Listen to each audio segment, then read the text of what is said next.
Welcome to my channel! Today, tuturuan ko kayo paano magtapon ng basura. Meron tayong nabubulok, di nabubulok, at nare-recycle. Tara, samahan niyo ako magtapon ng basura. Meron tayong pinagbalatan ng saging, nabubulok, dahon, nabubulok, mga tirang pagkain, nabubulok. Ang mga ito'y nagpapataba sa lupa para sa ating pananim. Dito naman tayo sa di nabubulok.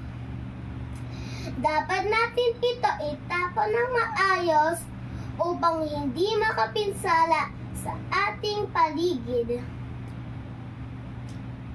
Tulad ng plastic.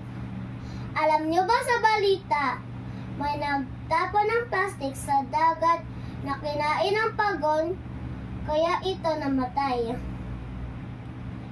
Hindi nabubulok. Lata. Dapat din ito itapon ng maayos para hindi makasugat ng tao. Di nabubulok. Dito naman tayo sa nare-recycle. Ang pagre-recycle ay muling paggamit sa patapon na bagay. Katulad ng kahon, pwede ulit ito gamitin bilang lalagyanan ng laruan o iba pang mga gamit. Nare-recycle. Bote. Ibig itapon ito sa di nabubulok, pwede ito pandekorasyon sa bahay. Nare-recycle.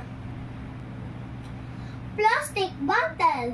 Ibig itapon ito sa di nabubulok, hinahati ito sa gitna para maging taniman. Nare-recycle.